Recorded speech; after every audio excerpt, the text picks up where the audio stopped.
Halo teman-teman, Assalamualaikum. Di video kali ini, Ma akan sharing bagaimana menabung di saat pandemi. Nah, kali ini Ma mau membongkar tabungan Ma di masa pandemi ini. Jadi, ini adalah tabungan di luar rutinitas tabungan bulanan. Nah, setiap bulannya itu Ma menyisihkan gaji Bapak untuk ditabung, tapi bukan di sini ya, tapi langsung di transfer ke rekening bank. Meskipun sedikit, harus memaksakan untuk menabung. Dan tabungan yang ini, Ma bongkar ini adalah tabungan selama masa pandemi. Jadi ini di luar dari tabungan yang direncanakan. Nah, biasanya tabungan sisa bulanan itu biasanya selalu habis. Kalaupun ada sisa, ya tak berarti langsung dipakai jajan sudah langsung habis. Tapi selama pandemi ini, emak bisa menyisihkan uang lebih banyak daripada biasanya. Nah, sekarang coba hitung ya. Ini ada 11 jepitan. Satu jepitannya itu ada 1 juta, berarti ada 11 juta. Ditambah 1 berarti ada 12 juta. Dan ini ada beberapa lembar yang belum sempat jepit ya, dan kita hitung sama-sama. Nah, jadi teman-teman, ini mungkin adalah salah satu hikmah dari masa pandemi ini. Jadi di luar dari prediksi, ternyata emak punya tabungan tambahan di masa pandemi ini. Karena tabungan ini betul-betul sama sekali tidak direncanakan. Nah, ini ada 1 jepitan lagi, jadi yang tadi 12 jepitan ditambah 1, jadi ada 13 jepitan, artinya sudah ada 13 juta. Dan ini kita hitung sisanya ada berapa. Nah, ini ada 900, berarti hasil tabungan emas selama pandemi ini ada 13,9 atau 13.900.000. Ini dimulai nabung kurang lebih dari mulai bulan April ya, mulai aktif menabung sampai dengan bulan Oktober. Nah, bagaimana bisa ada tabungan sebesar 13,9 juta ini? Nah, nanti Emak akan mencoba menjabarkan ya. Jadi, alhamdulillah di masa pandemi ini Bapak masih mendapatkan gaji per bulan meskipun ada sedikit potongan untuk bencana COVID. Tetapi alhamdulillah masih dapat mencukupi kebutuhan untuk kami berlima, rumah tangga dengan 3 orang anak yang sudah remaja, yang 2 sudah mahasiswa, sedangkan yang satunya masih SMP. Nah, berikut gambarannya ya. Di sini terdiri dari beberapa item. Item pertama yang bisa atau yang terjadi pengurangan pengeluaran ada pada item uang saku. Di sini karena anaknya 3, ada uang sakuku untuk anak ke-1, anak kedua, anak ketiga. Kemudian terjadi juga pengurangan pengeluaran pada item makan di luar. Yang ketiganya terjadi pengurangan juga pada item atau pos sandang. Dan yang keempat adalah pada pengeluaran untuk bensin. Sedangkan biaya atau budget untuk pengeluaran item-item tersebut sebagai berikut. Untuk anak ke-1 yang sudah mahasiswa, biasanya dikasih uang saku per hari itu 50.000. Jadi kalau dikalikan dengan 30.000, meskipun emang kuliahnya hanya sampai dengan hari Sabtu atau Jumat, tetapi mah hitung per hari aja 50.000 kali 30 hari. Jadi 1,5 juta untuk uang saku anak yang pertama. Nah, anak yang kedua juga karena sama sudah mahasiswa, maka si uang sakunya disamakan 1,5 juta. Nah, untuk kedua anak Ma yang sudah gede ini, yang sudah mahasiswa ini, cukup dikasih uang bulanan 1,5 juta. Itu termasuk untuk uang kuliah, kemudian uang fotokopi, dan keperluan-keperluan lain kecilnya. Sedangkan keperluan untuk kosmetik, baju, dan lain-lain masih ditanggung oleh orang tua ya. Nah, untuk yang sekecil ini perharinya Rp15.000, kemudian hitung aja dikali 25 hari, didapatlah angka Rp375.000.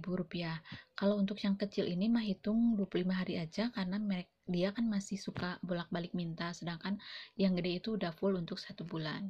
Kemudian dari makan di luar ini biasanya budget per bulan itu ada 400.000. Memang tidak mewah sih, nggak pernah jajan di tempat mewah. Ini cukup untuk makan di tempat yang sederhana untuk kami berlima. Itu pun kadang-kadang dipakai, kadang-kadang tidak. Kemudian pada item ketiga ini ada sandang. Biasanya budgetkan dalam 1 bulan itu untuk sandang 1 juta. Sandang di sini adalah pakaian, baik pakaian underwear maupun pakaian tidur, pakaian sehari-hari ataupun untuk pergi. Jadi jatah 1 juta ini untuk berlima ya. Jadi tidak memaksakan untuk beli baju 1 bulan 1 juta, enggak. Jadi 1 bulan 1 juta ini untuk kami berlima, termasuk misalnya underwear itu kan harus rutin ya beli, kemudian baju-baju rumah, baju tidur, ataupun sekali-kali perlu baju untuk pergi. Jadi ini udah termasuk hemat banget ya, 1 juta sebulan untuk 5 orang untuk segala macam sandang. Dan yang keempat adalah biasanya kami bensin itu budget sebulannya 400.000 untuk 3 orang ya, di luar bapak-bapak masih tetap dihitung. Nah, sekarang kita hitung realisasinya ya. Realisasi uang saku untuk anak pertama selama pandemi ini, karena mereka tidak ke kampus, otomatis tidak memerlukan biaya di kampus. Jadi saya hanya kasih aja anak pertama 500 sebulan, anak kedua juga 500 sebulan, sedangkan anak yang kecil 200.000 sebulan. Jadi di sini ada penghematan gede banget ya dari anak-anak tidak pergi ke sekolah atau ke kampus. Selanjutnya untuk makan di luar yang 400.000 ini, karena masa pandemi ini kami tidak ada acara makan di luar. Kemudian sandang juga tidak ada realisasinya, kami menggunakan atau memanfaatkan apa yang ada di rumah saja, masih bisa dipakai. Kemudian bensin ini untuk 3 orang, untuk emak, kemudian anak emak yang mahasiswa 2. Biasanya karena sering ke kampus, terus pergi ke sana ke sini, dari 400.000 realisasinya itu hanya 150.000 bertiga, atau hanya 50.000 per orangnya. Karena memang kampus juga kan dekat, paling mah hanya pergi ke pasar aja bolak-balik. Kemudian ada keperluan lainnya seperti ke bank, bayar tagihan air, PBB dan lain-lain lah. Sedangkan anak-anak juga ya hanya seputar ke kampus kali-kali, itu juga kalau memang ada keperluan, karena memang semua kegiatan kan sudah dianjurkan di rumah dan sudah diadakan secara online. Nah, jadi ini ada perbedaan cukup mencolok ya antara budget yang direncanakan dengan realisasinya. Nah, sekarang kita lihat antara budget dan realisasi pengeluaran ada selisih. Nah, selisihnya ini berarti ada penghematan ya. Misalnya dari anak ke-1 ini, dari budget 1,5 juta, realisasinya hanya 500.000 karena belajar online, tidak memerlukan biaya ke kampus atau selama di kampus. Jadi bisa penghematan sebanyak 1 juta. Demikian juga dari anak kedua, dari budget 1,5 juta, realisasinya hanya 500.000, jadi punya penghematan sebesar 1 juta juga. Sedangkan dari anak ketiga ada penghematan sebesar Rp175.000. Nah, untuk makan di luar ini selama pandemi memang sama sekali tidak ada acara makan di luar, tetapi kadang-kadang kita GoFood atau membeli bahannya dan kita racik sendiri, jadi tetap masih ada pengeluaran ya, kurang lebih sekitar setengahnya. Jadi kita masih bisa hemat sebesar Rp200.000. Kemudian dari sandang itu juga sama sekali tidak ada pengeluaran selama pandemi ini, kita menggunakan apa yang ada di rumah. Dan dari bensin itu juga ada penghematan sebesar Rp250.000. Nah, ini tadi belum kasih judul, dikasih judulnya aja, pengurangan pengeluaran. Nah, kalau dijumlahkan dari selisih antara budget dan realisasi itu, ada penghematan sebesar Rp2.625.000. Nah, itu pengurangan dari pengeluaran. Dan sekarang akan buatkan satu tabel lagi untuk mencatat atau menjabarkan tentang penambahan pengeluaran. Kalau tadi pengurangan, maka kalau yang sekarang adalah penambahan pengeluaran selama pandemi. Karena selama pandemi ini banyak melakukan kegiatan di rumah atau di rumah aja, baik anak-anak sekolah maupun bapak. Jadi bapak itu bergilir 2 minggu di rumah, kemudian 2 minggu di kantor. Nah, otomatis karena kita lebih banyak di rumah, maka akan ada eh, penambahan biaya untuk air atau PDAM. Nah, budgetnya per bulan biasanya penggunaan air untuk 5 orang itu kurang lebih 80.000 per bulan.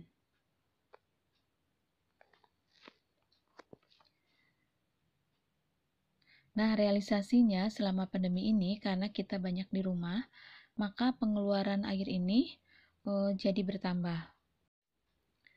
Nah, selain pada air, penambahan pengeluaran juga berlaku pada listrik. Nah, biasanya kita menggunakan listrik 1 bulan itu kurang lebih Rp400.000. Selanjutnya, item yang ketiga yang ikut ada penambahan pengeluaran adalah pemakaian gas LPG untuk kompor. Biasanya 1 bulan kita menggunakan kurang lebih 5 tabung kali 25.000, anggap aja Rp125.000.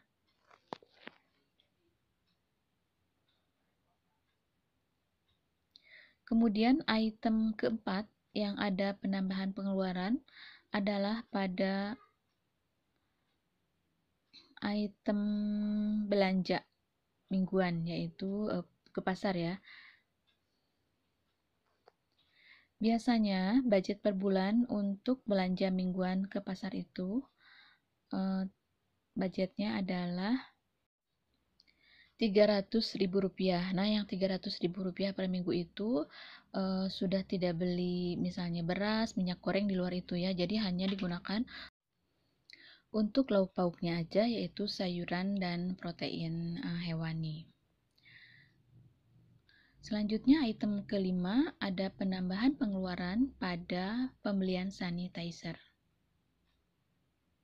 Nah, biasanya kita beli sanitizer kalau sebelum pandemi hanya 1 botol kecil aja kurang lebih Rp10.000.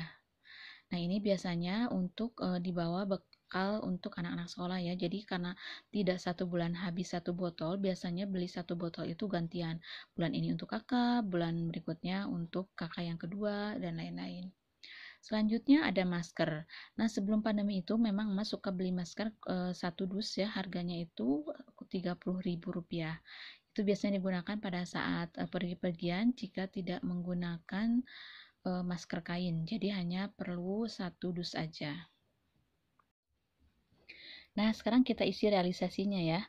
Realisasi penggunaan air ada penambahan menjadi Rp150.000 per bulan. Kemudian listrik yang biasanya hanya Rp400.000 karena sekarang jadi banyak di rumah, banyak menggunakan TV dan lain-lain, maka ada penambahan menjadi Rp500.000. Kemudian gas, biasanya kita hanya 5 tabung gas karena banyak di rumah dan kita menghindari pembelian makanan di luar rumah, jajan dan lain-lain, maka pada gas ini ada penambahan pemakaian menjadi 6 tabung, jadi Rp150.000. Kemudian belanja mingguan yang biasanya hanya Rp300.000 meningkat tajam jadi Rp500.000 karena kita jadi banyak masak di rumah. Kemudian juga Pugu tidak direncanakan. pembelian buah-buahan menjadi lebih banyak untuk meningkatkan daya imun tubuh. Nah, kemudian sanitizer biasanya hanya perlu 1 botol 10.000. Sekarang itu belinya nih di Gria ya, dapat harga 44.000 tuh 2 paket ini. Yang dalam botol juga dalam refillnya. Biasanya dalam 1 bulan beli 2 paket seperti itu ya. Kemudian juga beli sanitizer untuk udara ya. Dari yang disemprot di ruangannya berapaan teh? Pembersih udara. Jadi pembelian sanitizer ini selama pandemi meningkat menjadi Rp88.000 per bulan.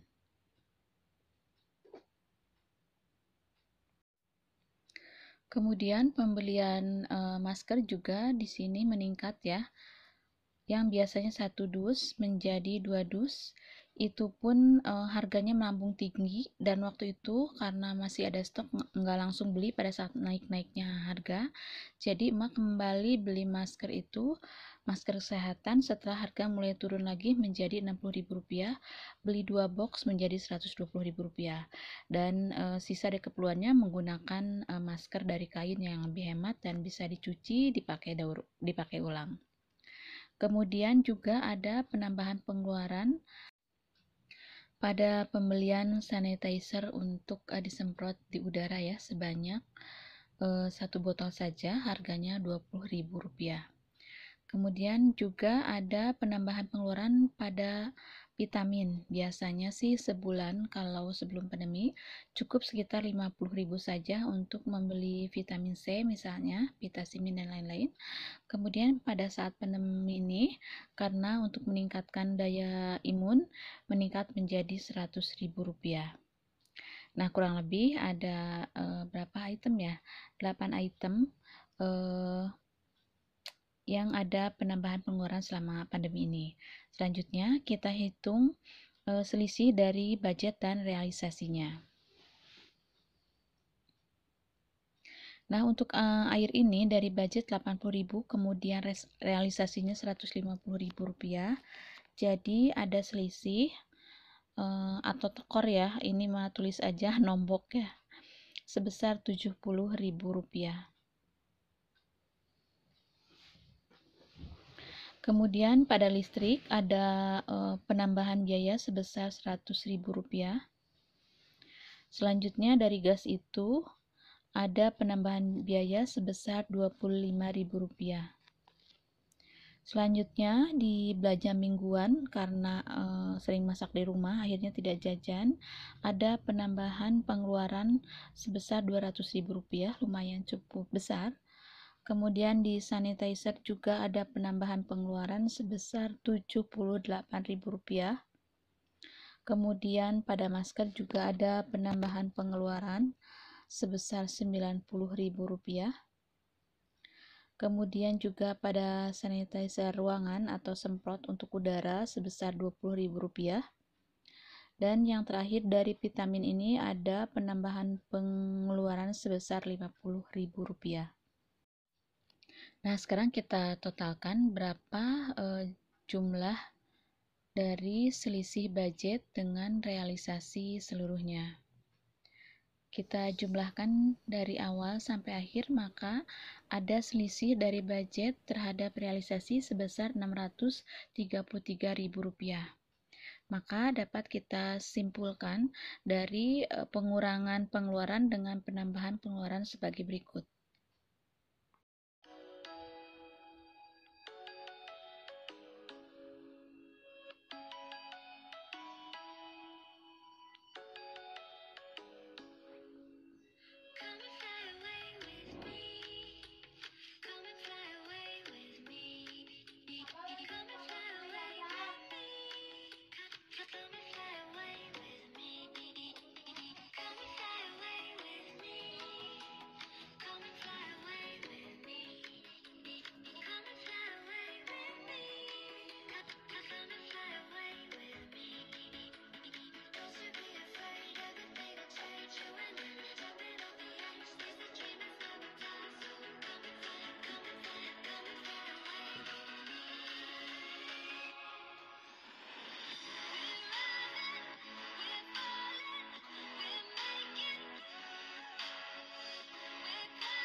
Jadi total pengurangan pengeluaran atau disebut juga sebagai penghematan per bulannya selama pandemi adalah Rp2.625.000.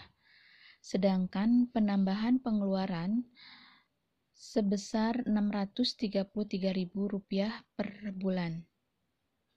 Jadi di sini ada selisih antara penghematan dengan penambahan pengeluaran sebesar Rp1.992.000 ya, itu penghematan dalam 1 bulannya selama pandemi. Nah, karena ini mulai aktif menabung dari bulan April sampai dengan Oktober, maka kita hitung berapa bulan: April, Mei, Juni, Juli, Agustus, September, Oktober. Jadi selama 7 bulan udah menabung selama pandemi ini, jadi 7 bulan kita kalikan dengan penghematan 1 bulan tadi yang Rp1.992.000.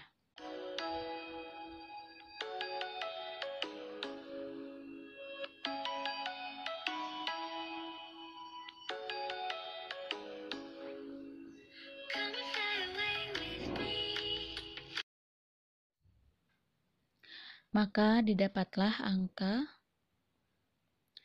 Rp13.944.000. Ini adalah penghematan selama 7 bulan pandemi ya. Nah, sahabat di rumah, ini merupakan salah satu hikmah dari pandemi COVID-19 ini. Jadi, setiap cobaan pasti Allah memberikan hikmah di balik itu. Dan ini jika dibulatkan maka didapatlah angka Rp14 juta. Nah, sahabat di rumah, pasti di pengeluaran sahabat juga ada beberapa item penghematan karena pandemi ini. Semoga pandemi ini cepat berlalu di seluruh permukaan bumi ini. Semoga bermanfaat. Assalamualaikum warahmatullahi wabarakatuh.